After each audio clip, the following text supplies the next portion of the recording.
Bang Syarif. Halo. Apa kabar? Kabar Yes, baik. dari Sore Jakarta. Ya, Ya silakan. pemirsa, saat ini saya sudah bersama Bang Syarif selaku anggota DPRD dari fraksi Gerindra. Kita akan membahas terkait kondisi Jakarta yang akhir-akhir ini memang dilanda banjir. Bang Syarif sudah memantau beberapa lokasi banjir saat ini? Beberapa titik sudah saya pantau tadi dari jam 10:30 ya. Ya. Sudah alhamdulillah sudah surut ya. 3 titik saya pantau. Di mana saja, Bang? Saya tadi memantau di daerah Senen ya, dan Cempaka Putih ya, dan Rawamangun. 3 tempat tadi.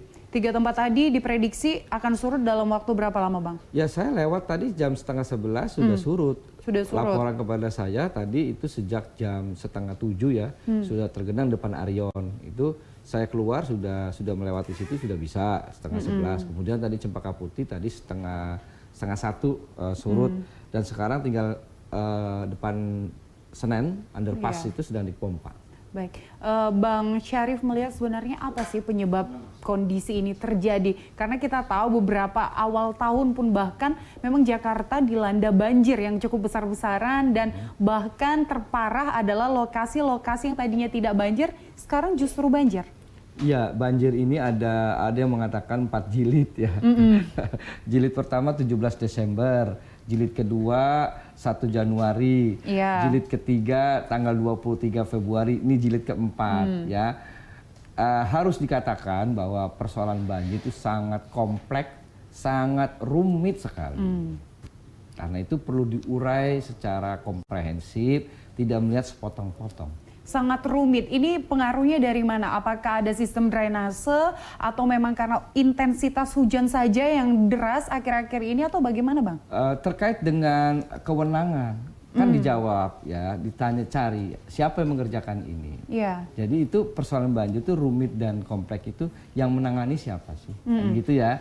Baru kemudian dicari sebabnya. Menurut Abang siapa yang harusnya bertanggung jawab dalam hal Ya ini?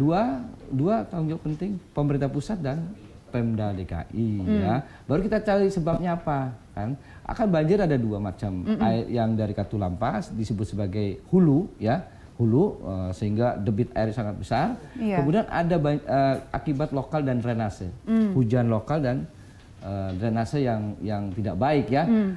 Apakah ini kemungkinan memang ada pengaruh dari pembangunan infrastruktur? Karena kalau kita lihat, kalau sebelumnya saya sudah wawancara dari pengamat tata kota mengatakan bahwa di Jakarta ruang terbuka hijau itu tinggal 10%, Bang.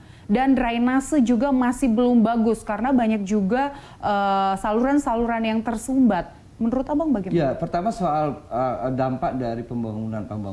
Ya betul ada sumbangsinya, misalnya gedung-gedung ya.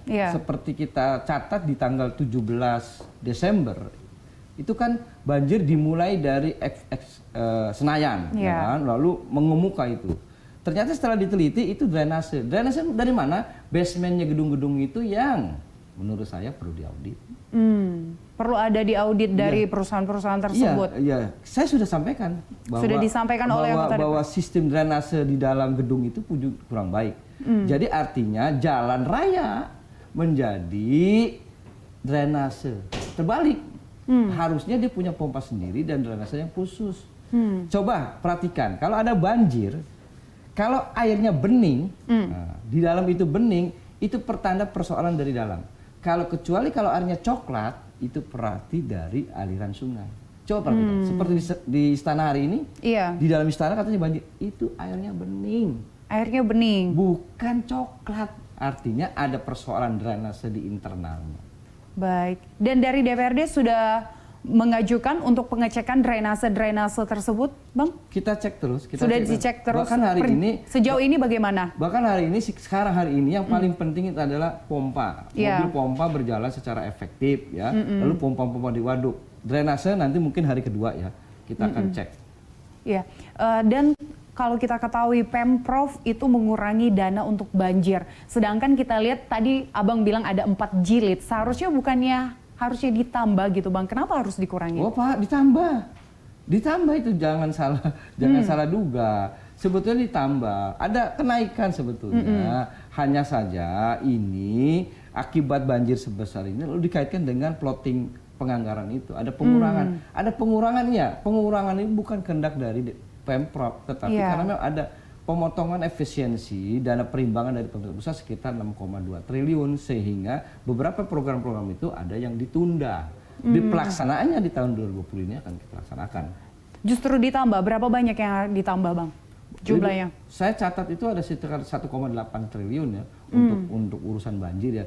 Tersebar di banyak SKPD, ada Dinas Lingkungan Hidup, ada Dinas Sumber Daya Air, ada Bina Marga, ada beberapa unit-unit kecil seperti di kelurahan dan kecamatan juga ada penanggulangan banjir.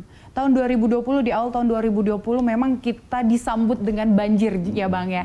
Dan masyarakat juga mengeluhkan karena dari sisi ekonomi banyak masyarakat jadi terhambat untuk bekerja seperti itu. Sejauh ini Abang melihat bagaimana Pemprov untuk menangani hal tersebut? Karena hingga saat ini kita lihat juga masyarakat banyak yang mengeluh, bahkan mereka mendemo bagaimana ini untuk pergantian semua materi yang kami alamin. Padahal mereka sudah menduga, mereka mengharapkan bahwa lokasi mereka tersebut tidak seharusnya terkena banjir. Itu bagaimana Bang? Ya kan kembali lagi harus kita cari penyebabnya.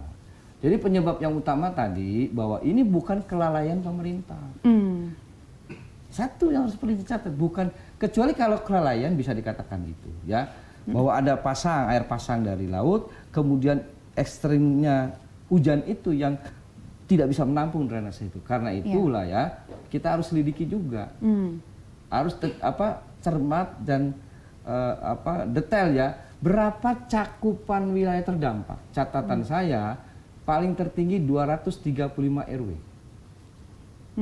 Paling tinggi 235 RW. Artinya apa? Dari tanggal 1 Januari dan 23 Februari dan hari ini 20, itu tidak lebih dari 4% yang terdampak banjir. Artinya kita bersyukur ya bahwa penanganan banjir selama ini sudah lebih baik. Sudah lebih baik. Ya, baik Bang Syarif, perbincangan kita akan kita lanjutkan sesaat lagi. Pemirsa tetaplah bersama kami di Suara Jakarta.